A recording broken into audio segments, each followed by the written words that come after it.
Welcome to FOXSOUL's Black Report with our special coverage and insight on the trial of former Minneapolis police officer Derek Chauvin. Of course, I'm Romeo. Hey there, I'm Brooke. I'm Melissa. I'm Debbie.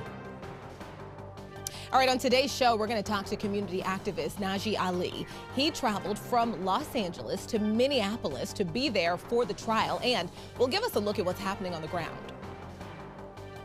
Criminal defense attorney Michael Sterling is here to help us break down today's proceedings.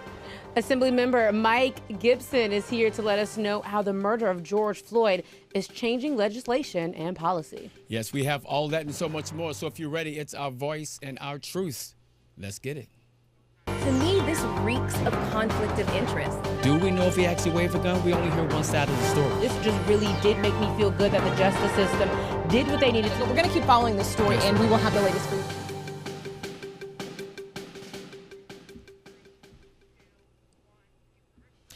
All right, let's get to your special FOXSOUL's Black Report coverage of Derek Chauvin's murder trial in the death of George Floyd. It is day 3 of the trial. So far, jurors have heard from 11 witnesses who saw Floyd's death. Several people have broken down in tears on the stand, describing their attempts to intervene on Floyd's behalf. Earlier today, a witness who saw the first moments of George Floyd's arrest broke down sobbing on the witness stand. I'm talking about 61-year-old Charles McMillan. At one point, he took off his glasses and wiped the tears from his eyes, saying, "Oh my God," while watching video of Floyd calling for his mother. The court had to take a break because McMillan was inconsolable. Today, the jury was also shown police body camera video footage where Floyd could be heard pleading for his life and saying, "I can't breathe." Tuesday's witnesses including a firefighter, 911 dispatcher, a cashier working across the street, a mixed martial arts fighter, the teenager who recorded the now viral video of Floyd's death, and her 9-year-old cousin. All right, court is adjourned for the day, but we will likely start tomorrow with the prosecution's 12th witness, MPD Lieutenant James Rugel. Melissa? Thanks, Brooke. Joining us now to discuss today's proceedings is former federal prosecutor, a professor of law at Texas Southern University, and criminal defense attorney Michael Sterling. Welcome to FOXSOUL's Black Report, Michael. Thank you so much, Melissa. I'm happy to be here. Yes, we are so happy to have you. Now, let's just jump right into it. We saw some very powerful testimony from Charles McMillan, and then we watched the body cam footage from all 4 officers while Lieutenant James Rugel of MPD was on the stand. From your perspective, having been both a federal prosecutor and currently a defense attorney and also a law professor, what stood out most to you thus far? I think the emotional testimony has stood out to me the most, Melissa. What we've seen is almost every witness who's come forward, whether it was the EMS technician, the MMA fighter, or Mr. McMillan who testified today, what we've seen is a range of the community and a range of emotions for each individual. They've clearly, having experienced this firsthand, were disturbed by the images that they saw, were disturbed by the police conduct, and it really lines up with the prosecution's theory of the case, which is that Derek Chauvin, despite all of the signs that he should have let up and got up, refused to let up and refused to get up. And so that consistent theory and theme of the prosecution's case has really come out through these emotional witnesses and has been consistent. And I think that's what stood out to me the most. Michael, let's stay on that point, the emotional witnesses, and talk a little bit about the defense, because there's been a lot of criticism from people watching as to how the defense is treating those very witnesses, the bystanders, the people who watched this go down. A letter to the editor of the LA Times called it utter bankruptcy. I'm curious what you think about their strategy and how you think it's playing with the jury. I don't think it's playing well, candidly. Unfortunately, defense has a really, really tough job in this case. I have no envy for defense attorneys, and I certainly don't ascribe the people who, the individuals they represent, I don't ascribe bad intentions to defense attorneys. You have an ethical obligation and a job to do when you step into the courtroom. And their theory of the case has been this is more than about 9 minutes and 29 seconds. So they're trying to paint a broader picture. They're trying to show things that led up to this event, things that happened afterwards. They're trying to show that Derek Chauvin was sort of in some singular space where he wasn't paying attention to a lot of other things and just trying to do the witness. And so you can't they're in an enviable position because you have this caught on camera from 7 different angles, from 7 different footages. And so they're trying their very best to try and build a case that undermines the prosecution theory of the case, and they're trying to say, hey, this crowd was unruly, these other things distracted the officer from being able to tend to George Floyd. And so, they're in an unenviable position. But I will say we probably need to wait until their case in chief, when they actually present their evidence, their experts, because oftentimes it can feel like a case is completely lost. And as we've seen in many other cases, the defense gets to their case in chief and things start to turn the tide. And so we just need to be patient, pay attention, and let the process play out. But the prosecution is doing an excellent job. Defense attorneys so far have presented a pretty weak case. Yeah, we have Michael Sterling joining us today. Thank you for taking out the time. Now, speaking on the prosecution team, what is their current performance? How do you feel the way they presented everything thus far? What would you grade them?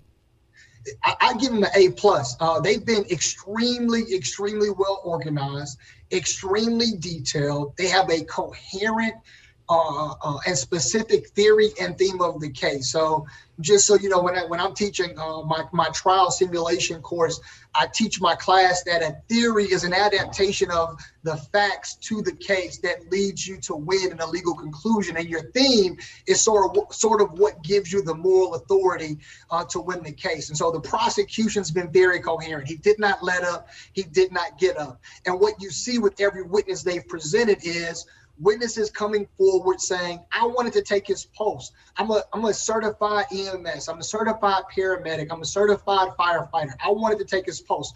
I'm an MMA fighter. The hold he had him in is something that would have required a submission, but he did not let up and he did not get up. And then the betrayal of the badge, the idea that there are specific things you're supposed to do.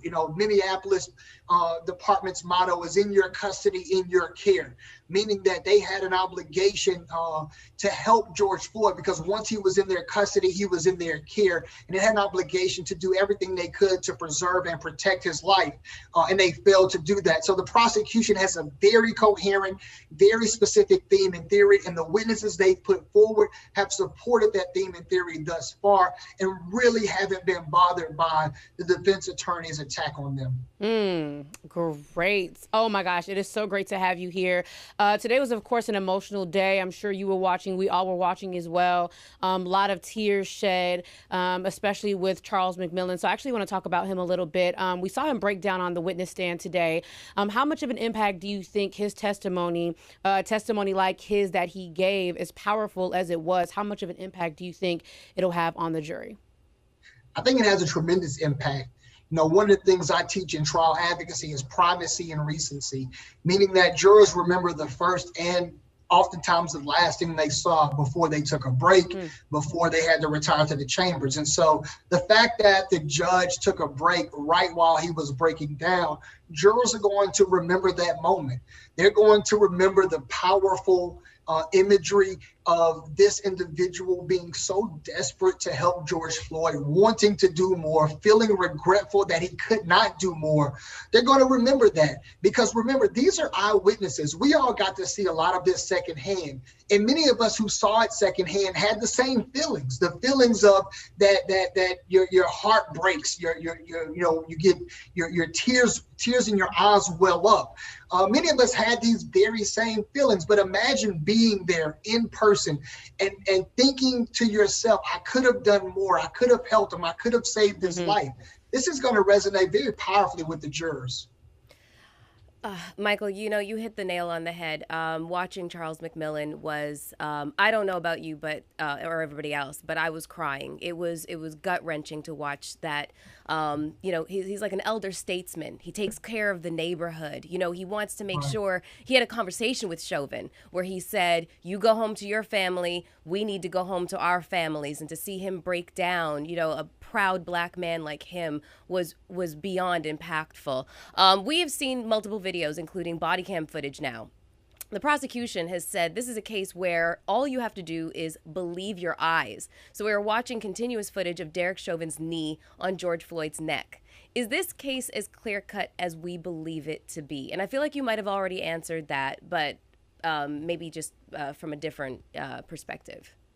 Unfortunately, Melissa, it never is. You know, cases are tried in courtrooms between the lines. The admissibility of evidence, the relevancy of evidence, those are decisions made by the judge. And so, unfortunately, we want to think cases are clear cut, right? We thought the Casey Anthony case was clear cut. People have thought other cases. We thought the Trayvon Martin case was clear cut. We've often thought that many cases are clear cut because of one thing or the other, because we do want to believe our eyes. But oftentimes, jurors are completely and totally unpredictable. And so that's why the prosecution has to be very meticulous. You know, you have to make no assumptions at trial, make no guesses, no speculation, leave no stone unturned, and do everything you can to make sure you've proven your case beyond a reasonable doubt. I think the prosecution so far is doing a good job, but this case is not clear cut, because any good defense attorney is going to find, any good defense attorney that's worth their bones are going to try to find something to undercut the prosecution's case. Michael, I'd like to talk about that third-degree murder charge. It was off the table, then reinstated. Can you tell us from your perspective why it's so important in this case? It's critical. It was critical that be added, because it certainly gives the jury another option to fall back on. That third-degree murder charge basically says that when you've done something reckless that injures the life of another, causes the death of another, your reckless behavior is responsible for that life. The judge originally ruled it out, saying, well, it only applies if you put multiple lives in danger. But the Supreme Court of Minnesota overruled that judge and said, no, it can apply to one individual. And so the idea is that if your behavior is so reckless that you cause that is reckless to society in general, that you cause the death of another person, then you can be responsible for that person's death under third-degree homicide. And so it was critical they get that in there, because that gives the prosecution and the jury another reason, another alternative to convict Derek Chauvin. So if you can't find that it was intentional second-degree murder, if you can't find any of that, then maybe you can find that his conduct fell below the standard of care, fell below negligence, was so reckless and so depraved that he's responsible for George Floyd's death. It gives you another alternative for murder. It was critical for the prosecutors to get that in, and I'm very happy that they worked so hard, including going through several appeals, to make sure that happened. That is so true. I think if you were to ask people on a survey if you think he should be guilty on all charges, I think if you said if he should be, 100% would probably say yes. But the reality is, if you think it's going to happen, a lot of us are concerned that it may be 50-50. So this is a situation, look, moving forward, we're all concerned about. But I want to go back to the defense. Now, they keep stating that the location of where the murder took place was a bad neighborhood. Is this the case about the law enforcement views on the black community? You know, it's the defense reaching for whatever they can reach for. I mean, what they're trying to say is that the police may have been justified somehow in their response, and they're trying to secure the neighborhood. So if you think about the defense's theory, it's about more than this 9 minutes and 29 seconds, right? That's their theory of the case. Don't just look at this 9 minutes and 29 seconds. Look at all of these circumstances. So what they're trying to do is muddy the waters by bringing in a whole host of circumstances, right? Let's look at this neighborhood. You know, if you look at the neighborhood, and it's dangerous, and you combine that with the crowd, these officers had reason to be concerned about this crowd. This crowd was distracting. This mob was gathering. These police officers are trying to effectuate an arrest. So what they're trying to do is muddy the waters, reach for anything they can reach for to show that it's about more than 9 minutes and 29 seconds, because that's their theory of the case. That's what they're hanging their hat on. How do we show the totality of circumstances and demonstrate that the officer was justified somehow in what he was doing based on all of these different factors, whether it's the mob, whether it's the neighborhood, whether it's his training. So let's show, or whether it's George Floyd's behavior. So let's show it's more than about this. So that's really what they're trying to do. So no, it's not necessarily a referendum on this particular neighborhood, but it's about them trying to buttress up their theory of the case that it's about more than the 9 minutes and 29 seconds. Mm-hmm. Yeah, you know, Michael, even when with Donald Williams' testimony, I was wondering why they were pressing so much. You were angry. You were getting angry. I was wondering why they kept pressing that issue. But then I understood, too, they wanted to make it seem like, oh, you were being so angry on the side. It made Chauvin not, be distracted with what was going on and try to make it seem like, to justify George Floyd's death. So, the first week is coming, to an end. So I want to know from you, what do you think that the prosecuting team can do in order to make sure that the jury makes the right decision on this case? And look, and here's the problem with their theory, right? We now know what a real mob looks like because of January 6th. Right. We now know what anger and real mob mentality looks like. So they probably planned their defense prior to January 6th. But now the country has an idea. Many of these jurors likely have an idea of what a mob looks like. So when you juxtapose this supposed mob to what they're trying to portray, it's going to fall. I think it's going to fall flat. And what the prosecution needs to keep doing is exactly what they're doing, paying attention to the details, continuing to demonstrate that Derek Chauvin did not let up, did not get up, even though there was sufficient reason to let up and to get up, even though paramedics, EMS at the scene, a firefighter at the scene told them to check the pulse. Even when paramedics showed up, they had to check his pulse while Derek Chauvin's knee was still on his neck. Mm-hmm. They just need to continue to show, look, this behavior was beyond the pale. It was beyond what was acceptable in the Minneapolis Police Department. It was a betrayal of his badge, and it certainly was beyond what was acceptable for any human decency. If all of these witnesses could see George Floyd wasn't breathing, if all of them could see George Floyd wasn't moving, why couldn't the officer with his knee on his neck not see it? Why could the officer next to him or the officer next to him not see it? So they just need to continue to hone into believe what your eyes see, believe what happened. He did not let up, he did not get up, and it was a fundamental betrayal of his badge. I have one more quick question before we go, Michael. I was talking to some people yesterday, and obviously we all see what the video is. We see what the witnesses are doing on the stand. They're telling their story, and they're showing compassion, and they're breaking down in tears. What can the defense do? Someone was saying, will they go to the extent of maybe looking at some of the witnesses' social media pages, seeing if they have things, saying certain things about police officers or showing some kind of hate? Would they go to that extreme to try and make it look bad? They've already done that. I guarantee you. Any defense attorney worth their weight have already looked at any potential, I teach, when I teach my class, you have to look at any person who's going to testify, any potential for bias, any potential for motive, any potential for impeachment or prior inconsistent statements. You look at every witness and see how can you undermine their credibility. What I think the defense is relying on is their case in chief, though. They know that there's not a lot they can do to undermine these witnesses, but what they're hoping to do is to present expert testimony that shows Chauvin wasn't responsible for the death. This is what they're really going to rely on. Mm-hmm. They're going to try to show that somehow George Floyd had a medical condition or a medical situation or a drug situation that was the actual cause of his death.